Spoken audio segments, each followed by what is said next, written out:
Hello, fabulous friends, fans, and superstars. Welcome to Synchronicity Web TV. I am your astrologer, yes, but your host for this moment, Nadiya Shah, and this is your moment of synchronicity. Well, I'm so excited to be, really for the first time, I'm talking to the great Cameron Allen. Cameron Allen has really been making a name for himself as an expert in understanding astrology as herbal medicine. He is a herbalist after all. And what's really very exciting is that Cameron is going to be speaking at the next speaker series for Synchronicity University.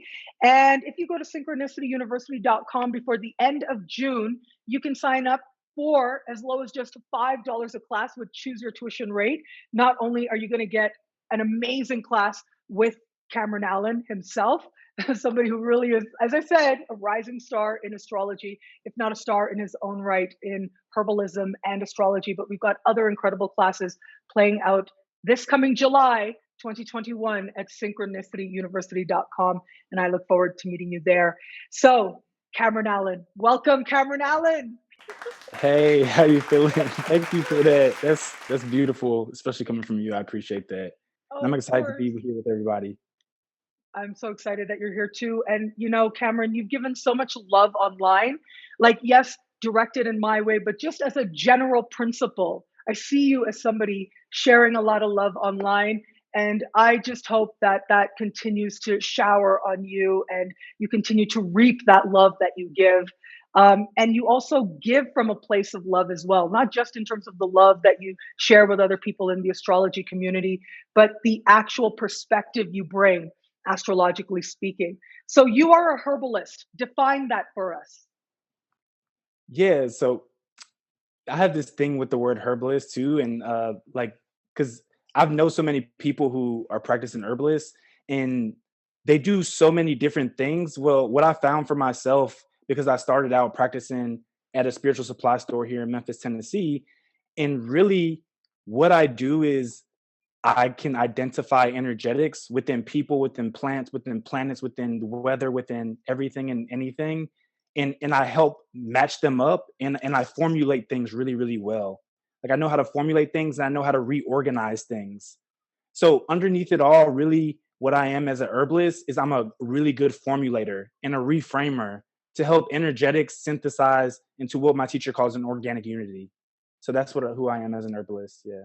That's very powerful. And so you think of herbs as holding energy. And so bringing them together in a way that helps us to direct our energy towards healing. Would that be an accurate way of putting what you do? Totally, yeah. And depending on where people are at, it might just be for your nervous system to be calm, which might not feel like healing for someone, but that's just the first step towards healing, even if you don't know it. So Mm. yeah, it's all about healing, and it's all about wholeness, really, at the end of the day, too. One of my teachers that I've been working with lately, he always emphasizes like we don't try to go fix anything. We're just bringing out the natural vital force that one has in themselves because they're already whole. It just needs to be Mhm. expressed fully again. How would you define wholeness? To me, that's a big one. I know, Okay, I yeah, know. I so was no, cooking it's all that good. as No, I no, no, said it's it. okay. No, no, no. No, to me, also to begin with, just in truth, wholeness is something that's ever expanding. For me, at first, holistic health was like, oh, like I drink herbs, and I work out a little bit. But then I was like, oh, well, whole is like astrology too. And then I was like, oh, but whole is like that person that I know down the street and factoring them in. And then the weather, I'm factoring that in. And the animals around me in my environment, I'm factoring that in. So it's like seeing myself in the context of everything else in reality and in doing it allows me to know my place. And it keeps me whole because I know I'm a part of the whole, even though I'm whole. So that's the way I look at wholeness. Yeah. And it keeps growing. And I like that version of it too because I never am going to stop being whole. Yeah, and it's interesting because I think what we understand as what it means to be whole for ourselves individually, it's a constantly evolving thing. It's constantly changing. Totally. Yeah, yeah, Yeah, especially as we learn more about ourselves. yeah. And then even the whole parts of me that were there 2 years ago, like that's not the whole part of me now. So it's like Yeah. some of those parts have to go away for me to be whole, even though those parts made me whole then. So that also helps me reveal to people and reflect to people how it is an ever-changing process, and also I can judge who I was always, and like because and then in 2 months I'll be able to do the same thing again. So even though I can be whole in this moment, I may not feel that way in 2 days, but I can be whole right now. And then in 3 days, I can be whole again. So just allowing that to be an emergent process is something that I found to be like really, really helpful. It's very powerful to consider how, I mean, I think about people, places, things, situations, how at one Mhm. time in our life they were the perfect fit, they were just right.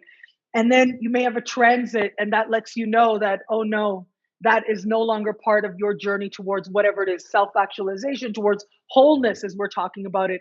But Yeah. wholeness is also about being true to yourself, right? Being totally you, being wholly you. And sometimes certain people, places, things, situations work really well with that. They help us to bring forward that even better. But sometimes they kind of get in the way, or they really get in the way. And it can be hard then to make those transitions, right? Sometimes I think. Sometimes it's easier than Yeah, definitely. others. Yeah. Yeah, I think it can be difficult and it can be easy. And what I try to convey oftentimes is that it also can be very, very simple, especially if we're looking at it from the perspective of like my wholeness has to do with the wholeness of everything else. Because the thing that could be throwing me off, if I'm seeing that and it seems like it's external, like I know the part that I am in that wholeness, so I can make a different move to be whole over here while that part is over there. So a lot of times I feel like it's about our orientation to what is wholeness rather than difficult or easy and stuff like that. It's just like the orientation and lens that we see through. Now, Cameron and I are getting really like metaphorical and theoretical here because we both like Cameron's a Sag rising, Aquarius sun. I'm a Aquarius sun, Sag moon. So I think we're really getting into Yeah. this zone where it's like, yeah, and then it goes like that, then it goes like that. I get it. Okay. Like Yes. we are vibing on that level. But let's be a little bit more like, what is it that people really want to know is, well, Mhm. this class coming up, for example, I'm so excited about this. Thank you, Cameron, for bringing it to Synchronicity University. So it's called Holistic Health and Astrology, an exploration of the signs as medicine. So I know that a lot of students and a lot of people in general are really interested in understanding that connection between holistic health and astrology. I think it's really powerful that you're one of the few people who's doing it, and especially from your perspective. So, how do you understand the signs as medicine? What is it, some things that people are going to Yeah. learn when they come to this class?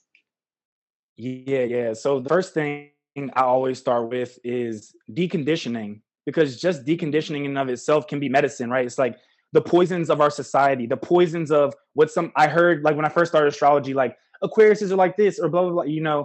Like that was like a poison of the time, essentially. That's the way I would like look at that. And to me, I'm like, well, let's decondition that and say what that really is and unpack that.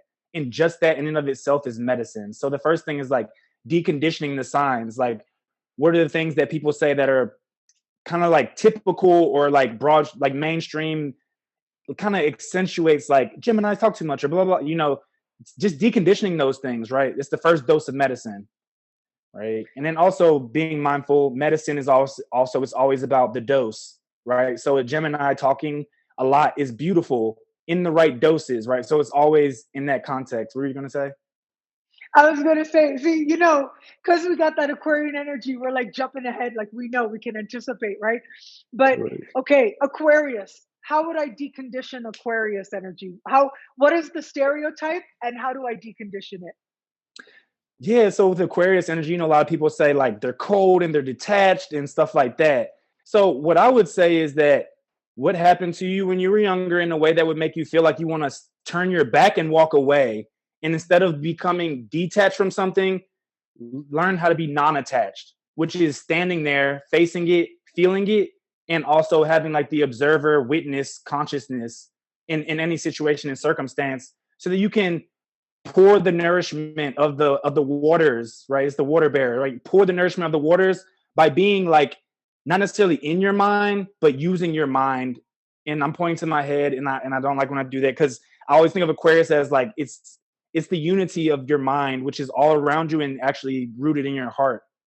So just being rooted in your heart instead of in your head, and knowing that your mind is here.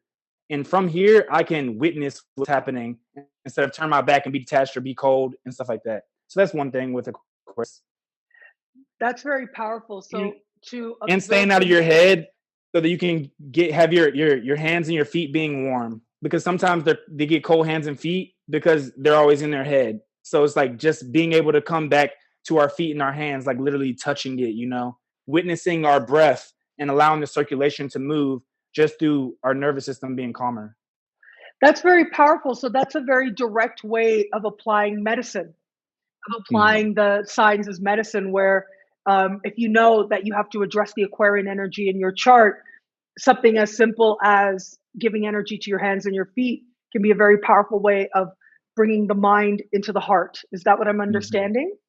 Definitely, yeah, and it's always nice to go to your hands and your feet because on your way to your hands and your feet, you'll make it to your heart.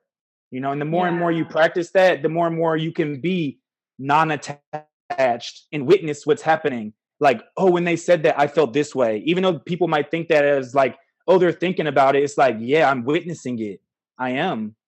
And because I'm witnessing it, I can have a higher perspective on it and either give myself some good advice on how to handle this, or be objective and see you and witness you and help you upgrade or shift into a different perspective and accelerate the process of your growth and my growth so that we both can be authentic and caring and loving. And when we all do that, then we all begin to access our own genius. When we access our genius, then we're like in the Aquarian function properly.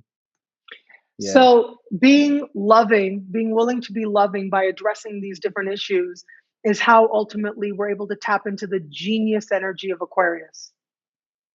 1,000%. Yeah. And every sign it's all about, for me, it's about finding like, how can I love more by knowing this archetypal force? Whether that's Mm. like, how can I love more of my physical body and my vessel? How can I be more loving in my emotionality?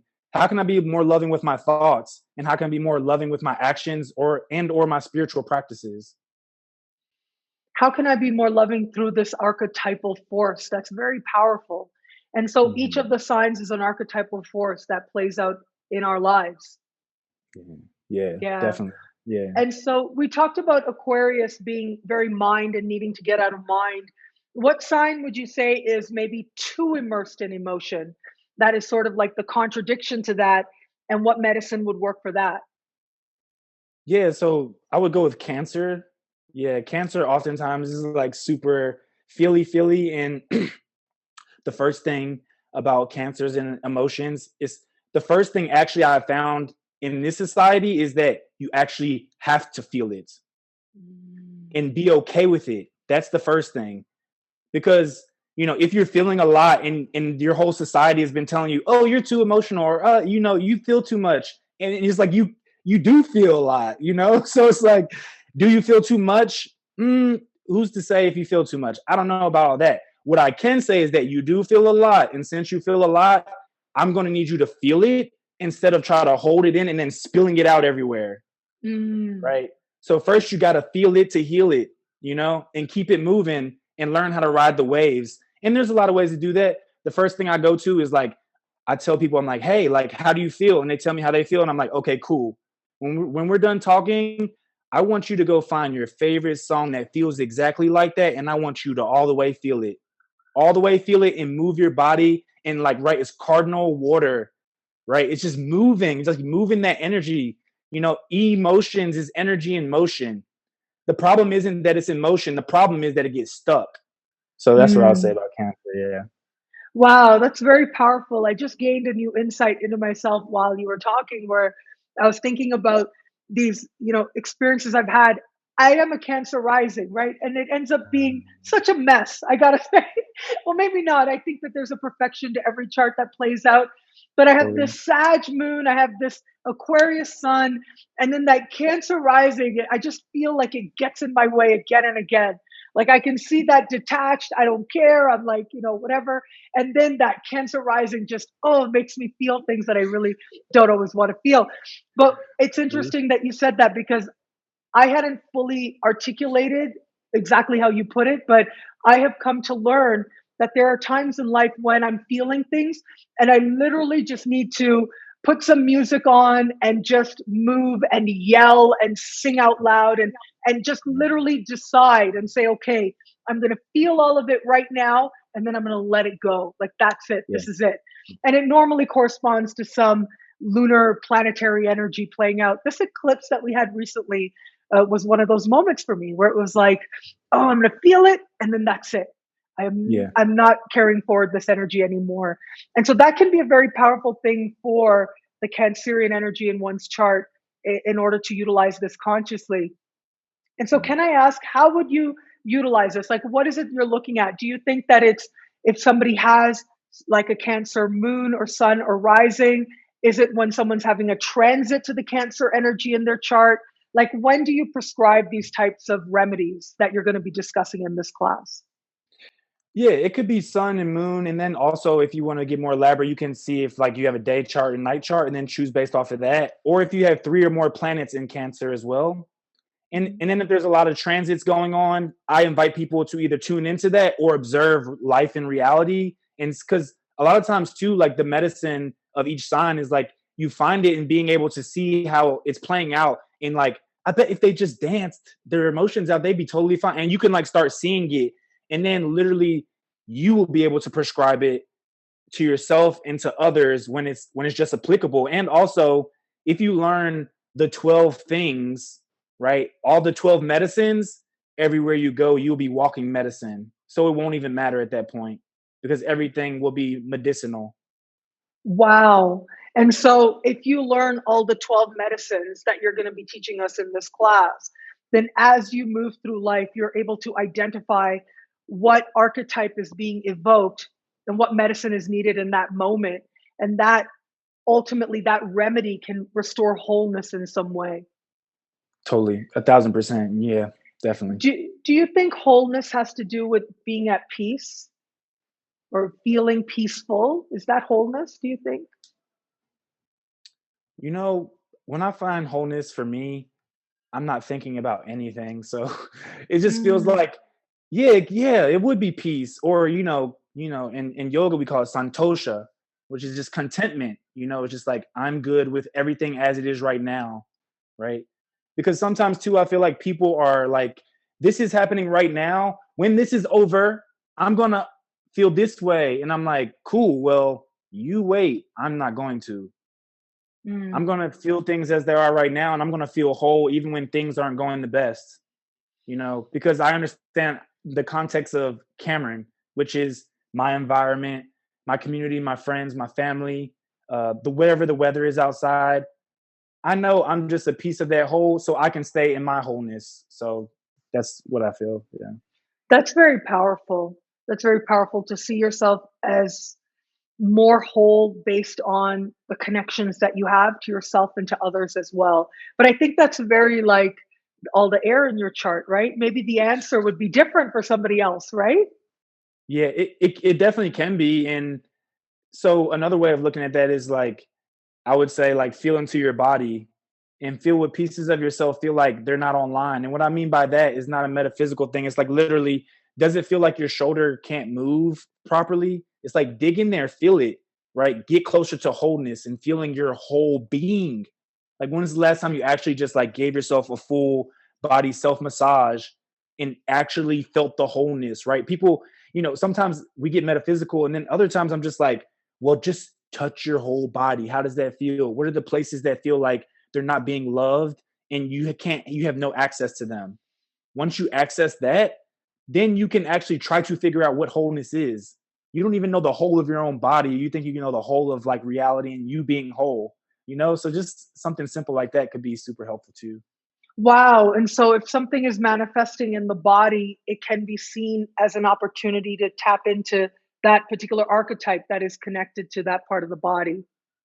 Definitely, yeah. It could be that part of the Mm. body. It could be a certain organ system. It plays out differently. Depending on one's chart.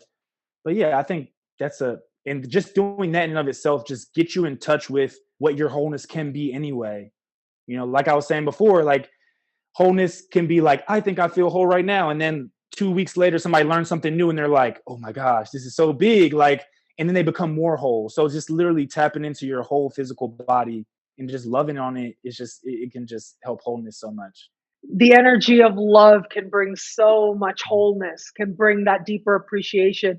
And I think sometimes what we might think is wholeness, we might look back and realize that if we had loved ourselves more, maybe our definition of wholeness would have been different in those previous moments of our life. But the realization itself means we're making progress. Indeed, yeah, definitely. And I think that if we feel like we're not whole, then all we're doing is trying to go towards accessing the true love that we have in ourselves that we came here with. So no matter what, if we always have that context, whenever we feel broken or we feel like we need to fix something, it's like, no, no, no, no. We're just trying to access the love that we always had, just letting that blossom forth. So that's always a good context. It's oftentimes just about orientation. Mm. And so each of the medicines for each of the signs are ultimately a way to tap into love and the love for self and allowing the feeling of love to come forward. Definitely, yeah, and trying to start it out from the physical body. So like learning what organ system rules what, and like learning how to boost that or nurture and care for that organ system. That's the first place to start because it's the most practical and tangible, and it's like that's the most choiceful thing you can do. We can't always just be like, oh, I'm gonna change my emotions now. We can't Yeah. always just change our thoughts, or we could change it, but it's like no, it's back again.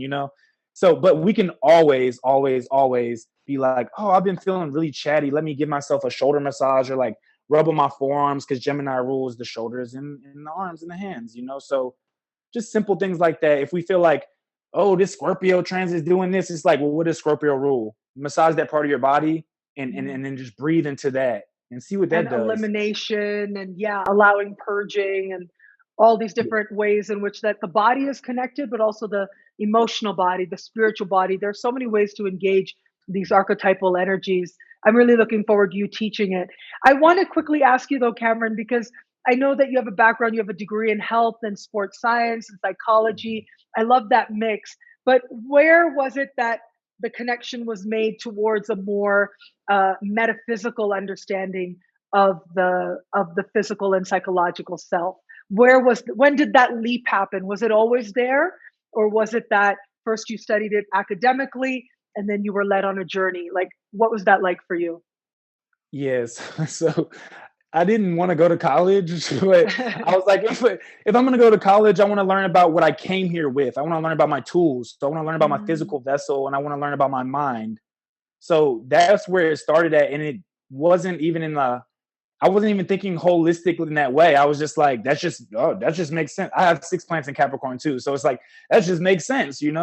So I started there, and then I started having metaphysical experiences when I was in college. It was not of my own doing.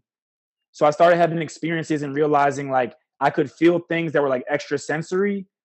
So when I would feel those things, sometimes I would get information on, like, let's say somebody like looked at me a certain way or their posture was a certain way. I would get information about how they were feeling based off of their posture, but not understand how to connect it. But that was just happening metaphysically. So that's where it really started. And I just got really, really, I didn't get curious, but I am curious. So it just took me down this road of like, well, what's this? Well, what's this? Well, what's this? Well, what's that? And over time I've gathered so many experiences that I couldn't even recall unless I talk to people. And then when I talk to people, they come up as if I forgot like all of them. But yeah, that's where it came from. Yeah. A lot of that's metaphysical experiences that I couldn't, like, I'm a very skeptical person to start with. So for me to make it here where I'm at now is just like really wow. Yeah, people wouldn't even know because they didn't even know me back then, but it's really big. Yeah, it may seem like a big leap, but maybe it was like in you all the way. Maybe it was always a Yeah, part of you. Would you say that? yeah, looking back on it and then just talking to my mom, my mom would say when I was younger, she was like, say I would come to her because I had a lot of anger issues when I was younger. She said I would come to her and be like actually kind of frustrated because I would tell her like, mom, like God's talking to me, but I don't know what he's saying. Like I don't know what he's saying. Like I'm like Mm. frustrated, but like getting divine messages, but just learning how to like interpret it over time was something that had to blossom forth. And sometimes conditioning clouded that over, or like I took that on and conformed, but over time I released all that. So yeah. Yeah, well, look, I think anger is an important part of a spiritual journey. It is one element of many spiritual journeys. It's not necessarily that that has to be the case, that it has to be a part of a spiritual journey, but I've seen it many, many times that Mhm. when someone is on that spiritual path, there is anger and there's a desire to understand it or manage it or numb it. But ultimately, that is the pathway that leads us towards wanting to connect more deeply with an energy of love because we know what it is to really feel disconnected from that energy of love because of our anger, because of our pain. And so it's a powerful thing to actually walk that journey and also to walk it in layers because it can sometimes take layers and layers of understanding to move through layers of anger so that we can embody love more and more. All facts. Love it. Yeah, Yeah. definitely. 100%. So, Cameron, what else do you want people to know before they join you in class at Synchronicity University? Yeah, when you come to class, just have some tea or have some water and just have on like really comfortable clothes and make sure that you're ready to just breathe and digest everything that's coming through and take your time with it. Don't try to grasp for information. Just try to feel into your being because when you feel into your being when I'm giving a transmission, it just lands easier. Even if you hear the talkie and it doesn't land all the way, allow your body to be receptive and it'll be good. Yeah. So, Cameron, thank you so much again for teaching at Synchronicity University very soon, this July 2021, as part of our July speaker series. And again, if you want to join us, you can join us with Choose Your Tuition Rate as low as just $5 a class with other incredible teachers as well. But I know I'm really looking forward to Cameron's class, and I'll be there learning right along with all of you guys as well. Cameron, I want to say congratulations on all your recent successes. You really are shining very brightly in astrology, and it's very, very well deserved. And thank you for being here in this moment as well. Yeah, yeah. Thank you. I appreciate you. And I appreciate everybody watching, wherever you are in space and time. And I appreciate you all. And thank you again, everybody out there, for watching. And until we connect again, take care.